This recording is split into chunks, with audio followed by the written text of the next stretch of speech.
सर्वांना नमस्कार. मी Deepak कल्डोने forensic search या यूट्यूब चॅनलवरती तुमचं स्वागत आहे.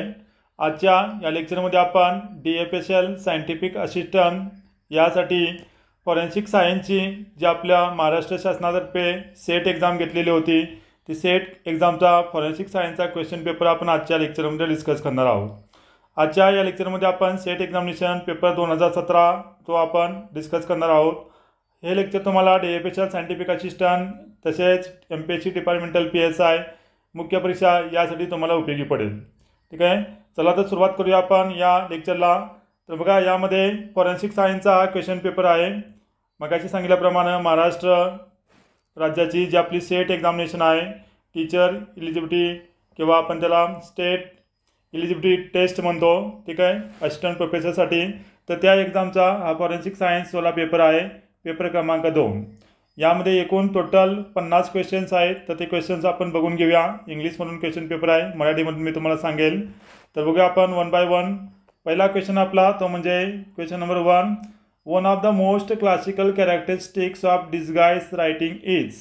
ठीक आहे, डिस्गाइज रायटिंग म्हणजे काय? जे आपल्याला फसवण्यासाठी एखादा व्यक्ती त्याची स्वतःची कॅरेक्टरिस्टिक्स असते किंवा त्याचे स्वतःचे जे वैशिष्ट्य असतात लिखाणाचे ते लपवतो आणि एक वेगळ्याच पद्धतीने लिखाण करतो, त्याला आपण डिस्गाइज रायटिंग असं म्हणतो. तर त्याच्यामध्ये काय म्हटलं आहे? One of the most classical characteristic. तर इम्पॉर्टंट कॅरेक्टरिस्टिक त्याच्यामधली कोणती आहे? तर एमध्ये म्हटलं आहे इन्फेरियर क्वालिटी ऑफ रायटिंग, बमध्ये आहे किंवा ऑप्शन बीमध्ये आहे पेन प्रेशर, सीमध्ये आहे, थोडंसं आपण टिल्ट करूया जे जास्त मोठं दिसतील क्वेश्चन. एमध्ये इन्फेरियर क्वालिटी ऑफ रायटिंग म्हटलं आहे, बीमध्ये आहे पेन प्रेशर, सीमध्ये आहे एम्ब्लिशमेंट आणि डीमध्ये आहे अँगल ऑफ लेटर्स. तर क्लासिकल कॅरेक्टरिस्टिक्स कोणत्या असली तर अँगल ऑफ लेटर्स, त्याला म्हणतो आपण अक्षरांचा कोन बदलणे. ठीक आहे, म्हणजे सपोज फॉर एक्झाम्पल आपण लिहित असो, आता इथे मी लिहितो फॉर एक्झाम्पल सायन्स. ठीक आहे, हे सायन्स मी असं लिहिलेलं आहे, ही आपली लाईन आहे आणि इथं अँगल असा आहे. तो काय करेल, त्याचा अँगल बदलू शकतो. ठीक आहे, ह्याला म्हणतो आपण अँगल ऑफ लेटर्स. तर इथं आपल्याला डिस्गाइज रायटिंगमध्ये त्याला जे लिहिता येतं, फॉर एक्झाम्पल त्यानं लिहिलं असेल आता सांगितल्याप्रमाणे सायन्स, तो असा लिहित असेल, ठीक आहे, ह्या बेसलाईनशी, तर तो लिहिताना काय करू शकतो, त्याचं असं तो काय करू शकतो, अँगल बदलू शकतो. तर त्याला म्हणतो आपण अँगल ऑफ लेटर्स या डिस्गाइज रायटिंगमध्ये चेंज केला जातो. हे इम्पॉर्टंट क्लासिकल कॅरेक्टरिस्टिक आहे. नेक्स्ट क्वेश्चन आपला तो म्हणजे which one of the most commonly used optical microscope to detect alteration. ठीक आहे, अल्टरेशन म्हणजे समजा एखादं डॉक्युमेंट असेल, ठीक आहे, दस्तावेज असेल, त्या दस्तावेजामध्ये जर काय रायटिंग केलेलं असेल आणि त्या रायटिंगला नंतर बदलवलं असेल किंवा त्याच्यामध्ये बदल केला असेल तर त्याला आपण अल्टरेशन असं म्हणतो. तर ते which one of the most commonly use optical microscope, खालीलपैकी कोणता ऑप्टिकल मायक्रोस्कोप म्हणजे सूक्ष्मदर्शक तो डिटेक्ट करण्यासाठी वापरला जातो? एमध्ये म्हटलं आहे स्टिरिओ मायक्रोस्कोप, बीमध्ये आहे फ्लोरोसेंट मायक्रोस्कोप, सीमध्ये आहे पोलरायझिंग मायक्रोस्कोप आणि डीमध्ये आहे कंपॅरिझन मायक्रोस्कोप. ठीक आहे, तर यासाठी आपण स्टिरिओ मायक्रोस्कोप वापरू शकतो. काही अल्टरेशन वगैरे झालं असेल तर आपण या डॉक्युमेंटमध्ये बघू शकतो. पुढे आहे बघा आपला नेक्स्ट क्वेश्चन आहे question number 3. Why digital images taken at the crime scene are not used in the courts. ठीक आहे, डिजिटल फोटोग्राफी केलेले फोटोग्राफ्स कोर्टमध्ये यूज काय केले जात नाही. जे आपलं गुन्ह्याचं घटनास्थळ असतं किंवा क्राईम सीन असतो त्याची आपण फोटोग्राफी करतो, तर डिजिटल फोटोग्राफ्स कोर्टमध्ये का यूज केले जात नाही किंवा व्हॅलिड नसतात? रिझन दिलेलं आहे. एमध्ये म्हटलं आहे because digital images are not clear due to pixelation, pixel असतात पिक्सल त्याच्यामुळे. बीमध्ये म्हटलं आहे because the images are easy to alter. सीमध्ये म्हटलं आहे because the digital images are not able to record minor details. आणि डीमध्ये म्हटलं आहे because digital images are not authenticates. यापैकी कोणतं कारण आहे की ज्याच्यामुळे या इमेजेस आपण कोर्टामध्ये मान्य करत नाही? कारण हे रिझन आहे त्याचं, बिकॉज दिस इमेजेस किंवा the images are easy to alter. ज्या डिजिटल इमेजेस असतात, तुम्हाला माहीत आहे फोटोशॉप वगैरे सॉफ्टवेअर असतं, त्याच्यामध्ये आपण याच्यामध्ये काही बदल करू शकतो. त्याच्यामुळं हे जे आपले रंगीत फोटो म्हणू शकतो आपण किंवा डिजिटल फोटोग्राफी म्हणू शकतो आपण, कोर्टामध्ये ग्राह्य धरली जात नाही. पुढील प्रश्न बघूया आपण 4था, तो म्हणजे प्लास्टर ऑफ पॅरिस इज. आपल्या सगळ्यांना माहीत असेल आपण जे फुटप्रिंट असते पावलांचे ठसे असते, कास्टिंग मेथडमध्ये आपण प्लास्टर ऑफ पॅरिस वापरतो. तर केमिकली त्याचं नेचर काय आहे यावरती हा क्वेश्चन नंबर 4 आहे. एमध्ये म्हटलेलं आहे कॅल्शियम फॉस्फेट, बी मध्ये म्हटलं आहे हायड्रेटेड कॅल्शियम सल्फेट, सी मध्ये म्हटलं आहे कॅल्शियम कार्बोनेट, डी मध्ये म्हटलं आहे कॅल्शियम बायकार्बोनेट. तर सर्वांना याचं उत्तर माहीत असेल बघा. प्लॅस्टर ऑफ पॅरिस आहे त्याला जर म्हणतो आपण हायड्रेटेड कॅल्शियम सल्फेट्स. ठीक आहे, तर हे त्याचं उत्तर आहे. नेक्स्ट क्वेश्चन बघूया आपण. Which of the following is not described as striation mark. पाचवा क्वेश्चन आपला. स्ट्रायेशन मार्क आपण खालीलपैकी कोणत्याला मानणार नाहीत. तर ए मध्ये म्हटलं आहे फायरिंग पिन, बी मध्ये म्हटलेलं आहे स्कार्च, सी मध्ये आहे अब्रॅझन आणि डी मध्ये आहे फ्रिक्शन. तर यापैकी आपलं स्ट्रायेशन मार्क कुठले नाहीत. तर इथं फायरिंग पिन हे आपलं स्ट्रायेशन मार्क नाही आहेत. बरोबर आहे. फायरिंग पिन जे आपलं कार्ट्रेज असतं, ठीक आहे, या कार्ट्रेजमध्ये बुलेट वगैरे असते आणि आपण याला फायर आर्ममध्ये ठेवतो, एका शस्त्रामध्ये ठेवतो आणि काय करतो आपण याला ज्यावेळेस आपण ट्रिगर दाबतो तर एक हॅमर असतो तो तिथं फायरिंग पिन याच्या बेसवरती येऊन स्ट्राईक होते. ठीक आहे, तर हे इंडेंटेड मार्क्स आहेत, हे स्टायरेशन मार्क्स नसतात. बाकी सगळे जे स्क्रॅच पडतात, अब्रॅझन आहे किंवा फ्रिक्शन आहे, हे सगळे आपले स्ट्रायेशन मार्कचे उदाहरणं आहेत. फक्त हे फायरिंग पिन आपले इंडेंटेड मार्कचं उदाहरण आहे. त्याच्यामुळे इथं काय विचारलेलं आहे, नॉट म्हटलेलं आहे, म्हणजेच ते नाही. तर पर्याय क्रमांक ए याचं योग्य उत्तर आहे. पुढील प्रश्न बघा 6वा, तो म्हणजे select the answer from the following. आणि काय म्हटलं पुढं, the distance travel by the fire arm discharge in chronological order. ठीक आहे, एखादं वेपन जाडल्यानंतर, शस्त्र जाडल्यानंतर त्याच्यामधून काय होतं आपल्याला वेगवेगळे कंपोनंट बाहेर पडतात, त्यांनाच आपण म्हणतो फायर आर्म डिस्चार्ज रेसिड्यूज. त्याला म्हणतो आपण FDR, fire arm discharge residues, किंवा त्यालाच आपण GSR असंही म्हणतो, गन शॉट रेसिड्यूज. ते जे बाहेर पडतात त्यांचा इथं क्रम लावायला सांगलेला आपल्याला. ठीक आहे, तर त्याप्रमाणे बघा ए मध्ये म्हटले बर्निंग, चारिंग, ब्लॅकनिंग, पावडर टॅटविंग. बी मध्ये आहे चारिंग, ब्लॅकनिंग, बर्निंग, पावडर टॅटविंग. सी मध्ये आहे ब्लॅकनिंग, चारिंग, पावडर टॅटविंग, बर्निंग. डी मध्ये आहे पावडर टॅटविंग, चारिंग, ब्लॅकनिंग आणि बर्निंग. तर बघा याचा योग्य क्रम लावायचा म्हटलं तर आपला पर्याय क्रमांक ए मध्ये बरोबर आहे. ते म्हणजे काय, सुरुवातीला बर्निंग होतं म्हणजे त्वचा जळली जाते, नंतर चारिंग होईल, त्याच्यानंतर धुरामुळे त्वचा काळी पडेल त्याला आपण ब्लॅकनिंग म्हणतो, आणि सर्वात शेवटी आपली जी जळलेली किंवा न जळलेली अर्धवट जळलेली गन पावडर असते, अर्धवट जळलेली गन पावडर शरीरामध्ये त्वचेमध्ये येऊन, ठीक आहे, असे छोटे छोटे त्याचे स्पॉट आपल्याला दिसतात, त्याला म्हणतो आपण टॅटविंग. तर हा आपला अग्निशास्त्र जाडल्यानंतर जे दिसून येतात वेगवेगळे, त्याच्याशी संबंधित हा प्रश्न आहे, प्रश्न क्रमांक 6. पुढील प्रश्न बघूया आपण, प्रश्न क्रमांक 7वा, तो म्हणजे among the following identify commercial explosives. ठीक आहे, स्फोटक पदार्थावरती हा क्वेश्चन आहे. एक्सप्लोजिव्समध्ये आपण पाहतो त्यापैकी कमर्शियल एक्सप्लोजिव्स कोणते आहेत ते आपल्याला ओळखायला सांगितलेलं आहे. तर बघा ए मध्ये म्हटलं आहे RDX, बी मध्ये आहे TNT, सी मध्ये आहे DNT आणि डी मध्ये म्हटलं आहे ANFO. तर काय म्हटलं आहे, आयडेंटिफाय द कमर्शियल एक्सप्लोजिव्ह. तर कमर्शियल एक्सप्लोजिव्ह आपण ANFO म्हणजेच ॲम्मोनियम नायट्रेट फ्यूल ऑइल म्हणतो आपण याला, हे आपले कमर्शियल एक्सप्लोजिव्ह आहे. ठीक आहे, आता पुढचा क्वेश्चन आपला तो म्हणजे RR test is performed while evaluating. 3 RR आहेत, तर ते कुठल्यासाठी वापरले जाते, तर क्वेश्चन नंबर 8चं उत्तर आपलं ग्लाससाठी. ठीक आहे, RR म्हणजेच काय बघा, पहिला R असतो त्याला म्हणतो आपण ग्लासमध्ये जे फ्रॅक्चर्स असतात त्याला आपण रेडियल फ्रॅक्चर्स म्हणतो. ठीक आहे, याचे जे फ्रॅक्चर्स तयार होतात ग्लासमध्ये 2 प्रकारचे फ्रॅक्चर्स असतात, एक असा गोल होतो आणि त्याच्यानंतर असे फ्रॅक्चर्स तयार होतात. तर सुरुवातीला रेडियल फ्रॅक्चर असतात. ठीक आहे, म्हणून आपण त्याला पहिला आर आहे तो रॅडियल फ्रॅक्चरसाठी आहे. दुसरा आर आहे तो म्हणजे ते रिव्हर्स डिरेक्शनला असतात. ठीक आहे, रिव्हर्स डिरेक्शन म्हणजे कुठं, समजा आपला ग्लास आहे, ग्लासला जर आपण समोरून इम्पॅक्ट झाला, दगड मारला तर याच्या रिव्हर्स पाठीमागच्या बाजूला उठतात, म्हणून याला रिव्हर्स म्हणतो. आणि हे राईट अँगल असतात. ठीक आहे, राईट अँगल म्हणजेच काय, तर 90 अंशाच्या कोणामध्ये होत असतात, म्हणून याला आपण राईट अँगल म्हणतो. रॅडियल, रिव्हर्स आणि राईट अँगलचे मिळून 3 आर होतात, यालाच आपण 3R असंही म्हणतो. मग 3R टेस्ट आपण ग्लासचे फ्रॅक्चर शोधण्यासाठी करत असतो. नेक्स्ट क्वेश्चन आपला 9वा, universal detector couple to gas chromatography is. ठीक आहे, गॅस क्रोमॅटोग्राफी आपण वापरत असतो, इन शॉर्टमध्ये आपण त्याला GC म्हणतो, केमिस्ट्रीमध्ये आपण याचा उपयोग करतो. तर या GCमध्ये जे डिटेक्टर्स असतात वेगवेगळे, त्यापैकी जो युनिव्हर्सल डिटेक्टर आहे त्याचं नाव इथं विचारलेलं आहे. तर युनिव्हर्सल डिटेक्टर असतो आपला FID. ठीक आहे, जे NPD, ECD, MSI. ठीक आहे, तर NPD म्हणजे नायट्रोजन फॉस्फरस डिटेक्टर, ECD म्हणजे इलेक्ट्रॉन कॅप्चर डिटेक्टर. तर त्यापैकी फ्लेम आयोनायझेशन डिटेक्टर म्हणजेच FID आहे, त्यालाच आपण युनिव्हर्सल डिटेक्टर असं म्हणतो. तर याचं उत्तर आपलं पर्याय क्रमांक ए. पुढील प्रश्न बघून घेऊया आपण. 10वा प्रश्न आपला तो म्हणजे the term time of flight is associate with. ठीक आहे, सिम्पल क्वेश्चन आहे बघा, बेसिक इन्स्ट्रुमेंटेशनवाला. तर time of flight he concept आपली मास स्पेक्ट्रोमीटरमध्ये आपण वापरतो. त्याच्यामुळे पर्याय क्रमांक ए याचं योग्य उत्तर आहे. नेक्स्ट क्वेश्चन बघूया आपण 11वा. In a chromatographic separation band broadening does not have any effect on. ठीक आहे, जे आपण क्रोमॅटोग्राफी टेक्निक वापरतो सेपरेशनसाठी, वेगळे करण्यासाठी, त्यामध्ये बँडचं ब्रॉडनिंग म्हणजे ब्रॉडनेस दिसतो, तर does not have any effect on. त्याचा इफेक्ट कशावरती नाही, तर इफिशियन्सी, बीमध्ये म्हटलं रिझॉल्युशन, सीमध्ये आहे डेड टाईम आणि डीमध्ये आहे पीक हाईट.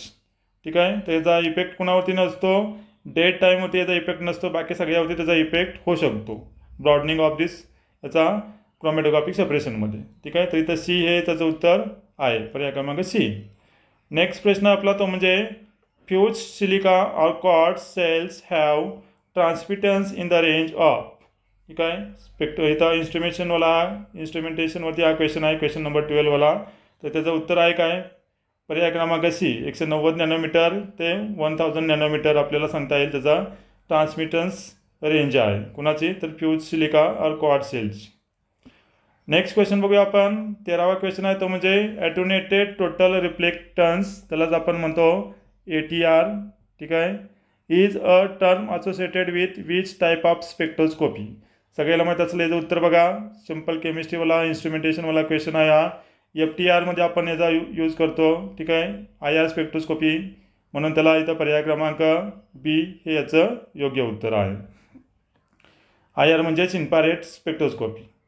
नेक्स्ट क्वेश्चन आपला तो म्हणजे 14वा. काय म्हटलं आहे, discovery of blood groups was made by.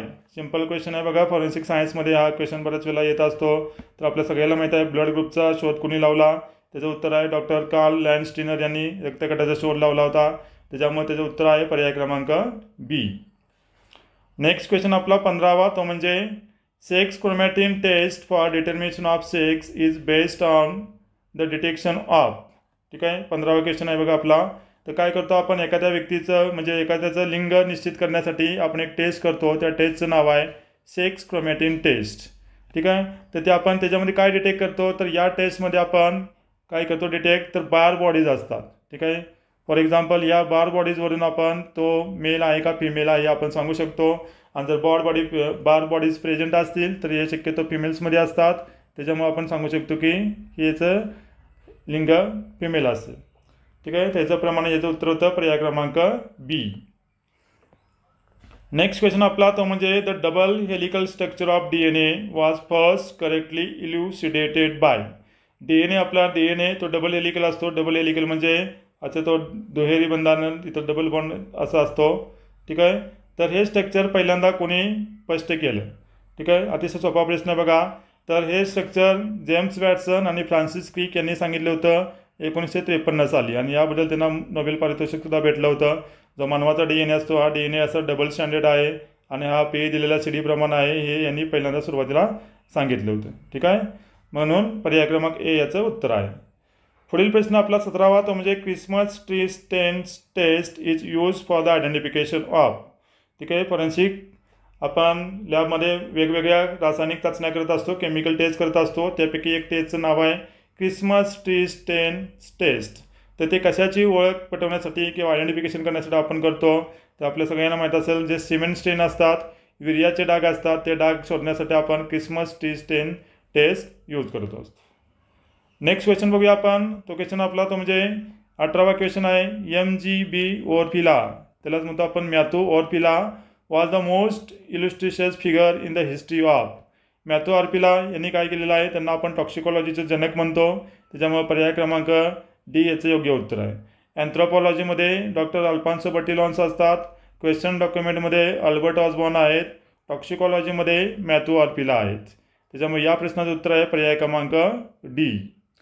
Next question आहे आपला तो म्हणजे the sure sign of death of person is. एखाद्या व्यक्तीचा मृत्यू झाल्यानंतर त्या मृत्यूचं खात्रीशीर चिन्ह कोणतं आहे, असं या प्रश्नाचा अर्थ होतो.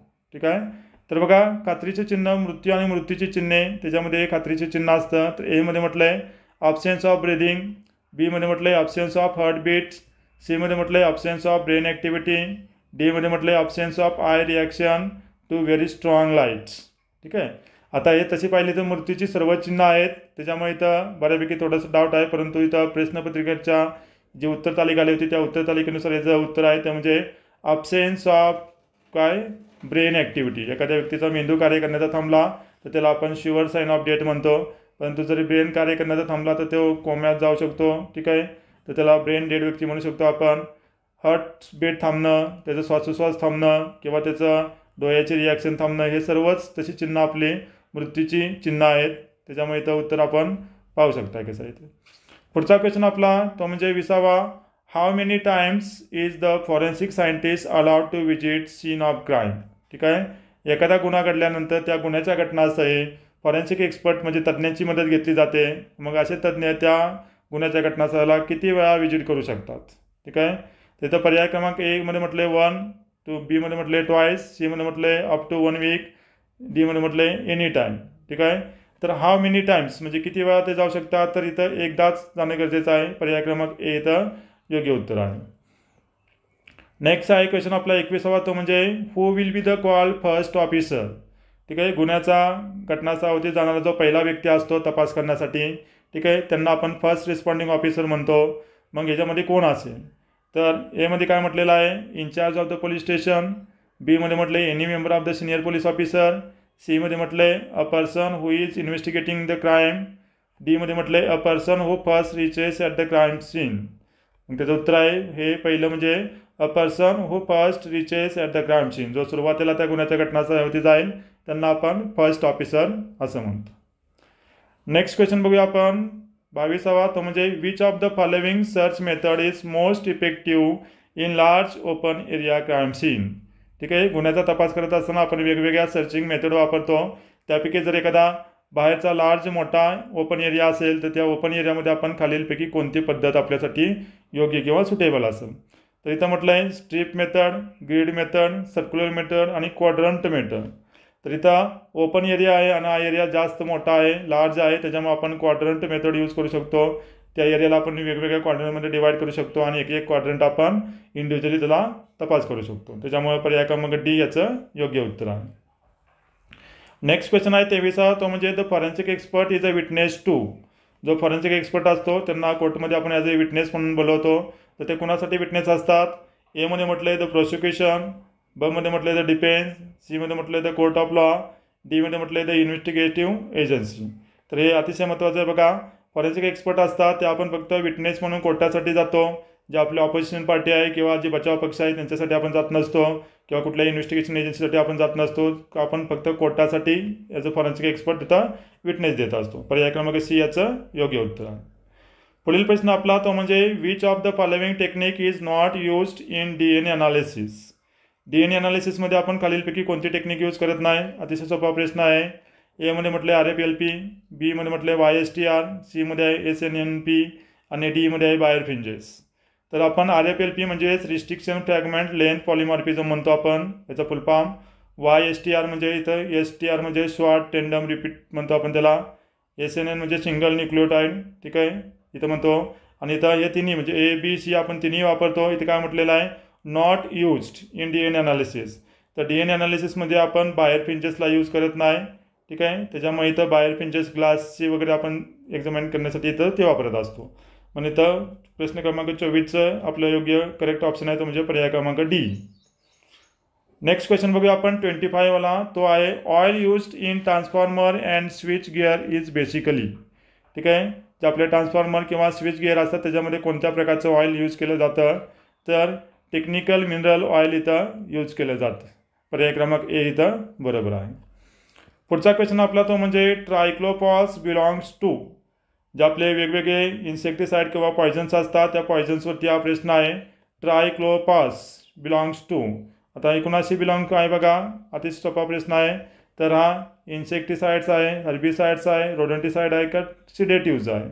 तर हा बिलॉंग्स टू याचं उत्तर आपलं पर्याय क्रमांक डी सिडेटिव्जमध्ये आहे ट्रायक्लोपॉस. नेक्स्ट क्वेश्चन आपला तो म्हणजे with Marquis reagent ergotamine gives dash dash colour.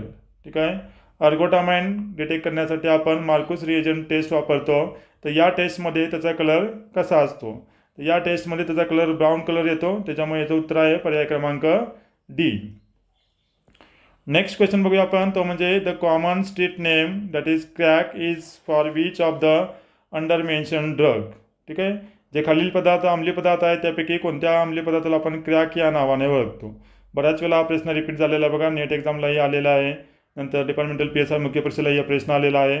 तर जो कोकेन आहे, कोकेनलाच क्रॅक या नावाने सुद्धा ओळखलं जातं. पर्याय क्रमांक डी याचं योग्य उत्तर आहे.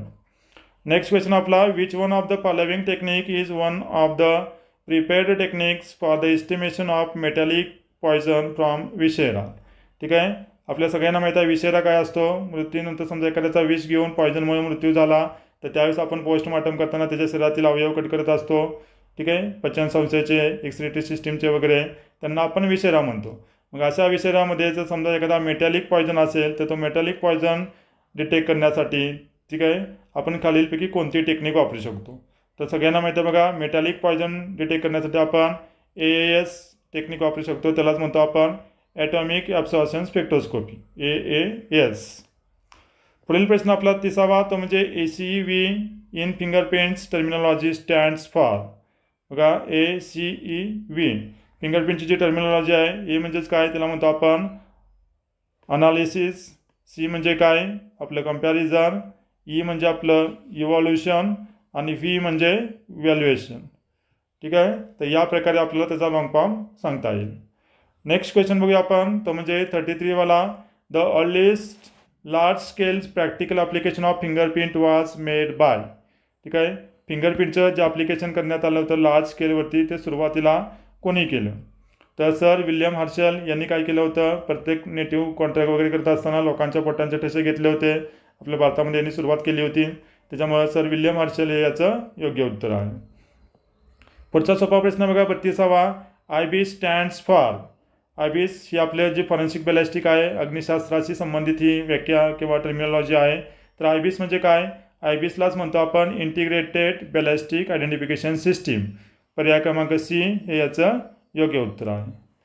नंतर पुढचा प्रश्न बघा, या IBISवरती डिपार्टमेंटल PSI मुख्य परीक्षा 2021ला प्रश्न आला होता. असाच जी बॅलिस्टिक सिग्नेचर आहे त्याचा आपण तुलना करण्यासाठी किंवा चेक करण्यासाठी आपण IBIS ही एक विशिष्ट प्रकारची संगणक प्रणाली आपण वापरतो. त्याच्यावर त्या प्रश्न आलेला होता. बरेचसे 3-4 विधान होते, त्याच्यामध्ये एक विधान होतं. पुढील प्रश्न आपला 33वा, तो म्हणजे presence of semen in the vaginal canal is a proof of. लैंगिक गुन्हे, सेक्शुअल ऑफेन्सवरती हा क्वेश्चन आहे. तर त्याचं उत्तर सांगता येईल आपल्याला. सिंपल सोपा प्रश्न आहे बघा. काय म्हटलं इथं, तर सेक्शुअल इंटरकोर्स झालेला आहे हे आपल्याला इथं सांगता येईल. ठीक आहे, 33वाचं बघा उत्तर ए आणि बी दोन्ही कन्फ्युजन वाटू शकतं, परंतु इथं कुठल्याही केसमध्ये ज्यावेळेस सेक्शुअल इंटरकोर्स होतो त्यावेळेस आपल्याला इथं प्रेझेन्स ऑफ सिमेन दिसू शकतं. त्याच्यामुळे बी हे इथं जास्त करेक्ट उत्तर आहे. नेक्स्ट क्वेश्चन बघूया आपण 34वा, तो म्हणजे डायक्रिटिकल मार्क्स आर. ठीक आहे, तर हे मार्क्स कुठं असतात? These are the marks used with letter or groups of letters. Diacritical mark त्यांना आपण म्हणतो. आपलं जे वादग्रस्त दस्तावेज किंवा क्वेश्चन डॉक्युमेंट त्याच्यामध्ये आपण याचा उपयोग करतो. नेक्स्ट क्वेश्चन आपला सेक्शन 377 डील्स विथ. सोपा क्वेश्चन आहे बघा, लॉमधला क्वेश्चन आपण याला म्हणू शकतो. तर या क्वेश्चनमध्ये सांगता येईल आपल्याला अननॅचरल सेक्शुअल ऑफेन्स आहे त्याला आपण ठीक आहे अस्वाभाविक लैंगिक गुन्हे म्हणतो आपण मराठीमध्ये त्याला. सेक्शन 377 ऑफ IPC सांगितलेलं आहे. नेक्स्ट क्वेश्चन आपला 36वाला, study of death in all its aspect is known as. ठीक आहे, स्टडी ऑफ डेथ ठीक आहे म्हणजे मृत्यूचा अभ्यास आपण ज्यामध्ये करतो त्याला आपण टेनॅन्टॉलॉजी असं म्हणतो. ठीक आहे, ट्रिकॉलॉजीमध्ये आपण जे आपले हेअर असतात, हेअर म्हणजे केस यांचा अभ्यास करतो. ऑर्निथॉलॉजीमध्ये आपण जे आपले बर्ड्स असतात, पक्षी, त्यांचा अभ्यास करतो. ओडोंटॉलॉजीमध्ये आपण जे टीथ असतात आपले दात त्यांचा अभ्यास करतो. आणि टेनॅन्टॉलॉजीमध्ये आपण डेथ म्हणजे मृत्यूचा अभ्यास करतो. ठीक आहे, त्याच्यामुळे पर्याय क्रमांक डी हे याचं उत्तर आहे. पुढचा प्रश्न आपल्याला सांगता येईल तो म्हणजे 37वा प्रश्न आहे, Bertillonage is a term that is synonymous to. ठीक आहे, बर्टिलिनोएज ही एक टर्म आहे, ती कुणाची त्याचं साधर्म्य आहे किंवा समान आहे. जे आपलं पोट्रे पार्लय आहे त्यालाच आपण बोलके चित्र असं म्हणतो. या बोलके चित्राची हे बर्टिलिनोएज ही एक सिस्टीम किंवा टर्म साधर्म्य दाखवते. ठीक आहे, त्याच्यामुळे इथं पर्याय क्रमांक सी बरोबर आहे. सोमॅटोस्कोपी म्हणजे काय? बॉडीचं मेजरमेंट घेणे. डेक्टेलोस्कोपी म्हणजे जे आपल्या अंगुली मुद्रा फिंगरप्रिंट्स असतात त्यांचा स्टडी आपण इथे करतो. आणि क्रॅनिओमेट्री म्हणजे जी आपली डोक्याची कवटी असते त्याचं मेजरमेंट करतो आपण क्रॅनिओमेट्रीमध्ये. पोट्रे पारलेला आपण बोलके चित्र म्हणतो, त्यालाच बर्टिलोनेज म्हणतो. जे आपले अल्फान्सो बर्टिलॉन होते, ठीक आहे, यांनी काय केलेलं आहे, ही सिस्टीम डेव्हलप केलेली आहे. पुढचा आपण क्वेश्चन बघूया 38वा. The age of an infant skull can be more accurately determined from an examination of. जे लहान बालक आहे त्या बालकाचं स्कल आहे, ठीक आहे, ते लहान बालकाचं एज किंवा वय आपण या स्कलवरून मोर ॲक्युरेटली कोणतं एक्झामिनेशन करून सांगू शकतो, ठीक आहे. त्याचं कंडिशन ऑफ फंटानेलिज, ठीक आहे, पर्याय क्रमांक बी इथं योग्य उत्तर आहे. फंटानेलिज असतात, त्या फंटानेलिजची कंडिशन बघून आपण या लहान बालकाचं वय आपण या स्कलवरून सांगू शकतो. नेक्स्ट क्वेश्चन आपला 39वा. The formulae given by which of the following scientist can be helpful in estimation of age of the human skeleton, ठीक आहे. ह्युमन स्केलेटन म्हणजे काय, जो आपला हाडाचा सापळा असतो, सांगाडा असतो, हा सांगाडा जर आपल्याला मिळाला तर त्याच्यावरून आपण त्या व्यक्तीचं वय काढू शकतो, किती वयाचं ती व्यक्ती असू शकते. तर यासाठी कोणत्या व्यक्तीनं फॉर्म्युला दिलेला आहे त्यांचं नाव विचारलेलं आहे, तर त्यांना म्हणतो आपण गसप्शन फॉर्म्युला, ठीक आहे. तर इथं पर्याय क्रमांक सी याचं योग्य उत्तर आहे. नंतर पुढचा आपण प्रश्न बघूया, तो म्हणजे काय, which of the following feature of the heap bone is most useful for determination of sex, ठीक आहे. जे सिटिंग बोन असतं, हिप बोन म्हणतो आपण त्याला, त्याच्यावरून आपण एखाद्या व्यक्तीचं लिंग निश्चित करू शकतो. तर त्याच्यापैकी इथं कोणता फॅक्टर आहे की त्याला आपण इथं उपयोगात आणतो किंवा कन्सिडर करतो, तर स्टायचिक नॉच आहे, ग्रेटर स्टायचिक नॉच, ठीक आहे. या नॉचवरून आपण तो मेलचा आहे का फिमेलचा आहे आपण सांगू शकतो. नेक्स्ट क्वेश्चन आपला, which of the following is not a class characteristics of footwear. आपली जी पायाची चप्पल असेल त्या चप्पलेचं कोणती इथं म्हटलं आहे क्लास कॅरेक्टरिस्टिकमध्ये येत नाही. तर एमध्ये म्हटलं आहे जनरल ऑट सोल पॅटर्न अँड शेप, जो आपला सोल आहे बाहेरचा त्याचा शेप आणि पॅटर्न. बीमध्ये म्हटलं आहे साईज ऑफ द फुटवेअर. सीमध्ये आहे cuts in the sole due to wear and tear. डीमध्ये म्हटलं आहे factory mould variation in outsole. तर इथं क्लास कॅरेक्टरिस्टिक कोणती नाही असं म्हटलेलं आहे, ठीक आहे. तर याचं उत्तर सांगता येईल आपल्याला cuts in sole due to wear and tear, ठीक आहे. क्लास कॅरेक्टरिस्टिक म्हणजे काय, सगळ्यांमध्ये कॉमन असणारे असते तिला आपण क्लास कॅरेक्टरिस्टिक्स म्हणतो. आता बघा, ही चप्पल एकाच फॅक्टरीमध्ये बनवली असेल तर त्याचा आउटसोल म्हणजे बाहेरचा जो पॅटर्न आहे तो समान असू शकतो. साईज म्हणजे 9 नंबरची 10 नंबरची बऱ्याच लोकांमध्ये समान असू शकते. फॅक्टरी मोल्ड व्हॅरिएशन म्हणजे जो आपण मोल्ड वापरला त्याचे व्हॅरिएशन होऊ शकतं. परंतु जे कट्स झालेले आहेत, ठीक आहे, त्या सोलमध्ये त्या चपलीला जास्त वेळा वापरून त्याच्यामध्ये जे कट होतील ते प्रत्येक इंडिव्हिज्युअल व्यक्तीच्या वापरण्यावरती हे अवलंबून आहे. त्याच्यामुळे ही क्लास कॅरेक्टरिस्टिक नसणार आहे, तर ही इंडिव्हिज्युअल कॅरेक्टरिस्टिक असेल, ठीक आहे. इथं आपल्याला विचारलं आहे कोणती क्लास कॅरेक्टरिस्टिक नाही आहे, त्याच्यामुळे पर्याय क्रमांक सी आपलं बरोबर आहे. नेक्स्ट क्वेश्चन आहे बघा आपला, तो म्हणजे which of the following sexual offences is also known as Greek love, ठीक आहे. 42वा प्रश्न आहे बघा इथं. मग इथं ह्या आन्सर कीनुसार which of the following sexual offences is also known as Greek love, त्याला पर्यायी उत्तर बरोबर दिलेलं आहे, ते म्हणजे लेस्बियानिझम. हिला ग्रीक लव असं म्हटलं जातं, असं उत्तर दिलेलं आहे. पुढे बघा 43वा प्रश्न, तो म्हणजे सिंजिंग इफेक्ट इज ऑब्झर्व्ड इन. 43वा प्रश्न, आपल्याकडे जे फायबर्स म्हणजे तंतू किंवा तंतुमय पदार्थ असतात त्याच्यामध्ये आपण हा इफेक्ट पाहतो. तर त्यापैकी आपलं जे हेअर आहेत, हेअर, ठीक आहे, हेअर बघा आपले म्हणजे केस, आपण केस जाळल्यानंतर ते असे आकुसून जातात, त्याला आपण सिंजनिंग म्हणतो. तर हे सिंजिंग इफेक्ट आपल्याला हेअरमध्ये केसामध्ये दिसून येतो. नेक्स्ट क्वेश्चन आपला 44वा, तो म्हणजे in vasectomised person the secretion of which of the following is missing, ठीक आहे. म्हणजे वास्कोटॉमी आपल्या सगळ्याला माहीत आहे, जे आपण फॅमिली प्लॅनिंगचं ऑपरेशन करतात मेलमध्ये, त्याच्यामध्ये वास्कोटॉमी हे एक महत्त्वाचं आहे. मग वास्कोटॉमी केल्यानंतर त्यांच्यामध्ये खालीलपैकी आपल्याला काय ॲब्सेंट दिसेल, ठीक आहे, म्हणजे दिसणार नाही असं म्हटलेलं आहे. मग बघा याचं उत्तर सांगता येईल आपल्याला, यांच्यामध्ये वास्ट डिफरन्स असतो, तो कट केलेला असतो, त्याच्यामुळे आपल्याला हे मिसिंग झालेलं दिसेल. नेक्स्ट क्वेश्चन आपला, तो म्हणजे urine gives the following fluorescence under the UV lights, ठीक आहे. अल्ट्राव्हायोलेट लाईट त्यालाच आपण अतिनील किरणे म्हणतो मराठीमध्ये. तर यामध्ये युरिन कुठल्या प्रकारचं काय देतं, फ्लोरोसन्स देतं, ठीक आहे. युरिन म्हणजे मूत्राचे नमुने असतील, तर आपण जे अतिनील किरणाखाली पाहिले तर या अतिनील किरणाखाली यांचा आपल्याला कुठल्या प्रकारचा फ्लोरोसन्स दिसतो. तर याचं योग्य उत्तर सांगता येईल आपल्याला, युरिन अतिनील किरणाखाली आपल्याला ब्ल्यू फ्लोरोसन्स देत असतात. नेक्स्ट क्वेश्चन आपला तो म्हणजे a bullet which is packed with a jacket and opens at a base is called as. ठीक आहे, जी बुलेटचं टाईप आहे त्यापैकी जी काय म्हणतो आपण याला packet with jacket and opens at the base, त्या बुलेटला आपण काय म्हणतो. तर त्या बुलेटचं नाव आहे आपलं डमडम बुलेट्स. ठीक आहे, ही जी डमडम बुलेट आहे कलकत्तामधलं एक ठिकाण आहे, त्या ठिकाणी तयार केलेली आहे, त्याला आपण डमडम बुलेट म्हणतो. ही जी बुलेट आहे ही जॅकेटेड बुलेट असते आणि तिचा बेसलाही ओपन असते, तिला आपण डमडम बुलेट म्हणतो. नेक्स्ट क्वेश्चन आपला the scale pattern of hair found among human is. ठीक आहे, ह्युमनमधले जे हेअर असतात ठीक आहे त्याच्यावरती स्केल पॅटर्न असतो, तो स्केल पॅटर्न असतो इम्ब्रिकेट टाईपवाला. ठीक आहे, हेअरमध्ये कॉटेक्स, क्युटिकल आणि मिड्युला ठीक आहे असे 3 पार्ट असतात, त्यापैकी कॉटेक्समध्ये आपल्याला स्केल पॅटर्न दिसतो आणि हा स्केल पॅटर्न इम्ब्रिकेट टाईपचा असतो ह्युमनमध्ये. नेक्स्ट क्वेश्चन बघूया आपण, तो आहे आपला ट्विन्स मे नॉट हॅव. ठीक आहे, जे जोये असतात जोयेला आपण ट्विन्स म्हणतो, या ट्विन्समध्ये काय म्हटलं आहे मे नॉट हॅव म्हणजे त्यांच्यापैकी खालीलपैकी काय नसेल. तर बघा same DNA fingerprint, same fingerprint pattern, same blood group, same HLA system, त्यांच्यामध्ये काय सेम नसेल. अतिशय सोपा प्रश्न आहे बघा. तर जे ट्विन्स किंवा जोये मुले असतात त्यांच्यामध्ये फिंगरप्रिंटचा पॅटर्न एकसारखा नसणार आहे. जरी जोये असले तर त्यांच्यामध्ये दोघांमध्ये फिंगरप्रिंटचा पॅटर्न हा वेगवेगळा असणार आहे. बाकी जोये असतील त्यांच्यामध्ये DNA एकसारखा असू शकतो, ब्लड ग्रुप एकसारखा असू शकतो, HLA सिस्टीम एकसारखी असू शकते, पण त्यांच्यामध्ये फिंगरप्रिंट कधीही एकसारखी नसते. त्याच्यामुळे पर्याय क्रमांक बी आपला योग्य उत्तर आहे. 49वा प्रश्न सोपा इज आहे. ग्लास काय आहे, तर ग्लास इज सॉलिड आहे, लिक्विड आहे, गॅस आहे, तर हे अमॉर्फस आहे.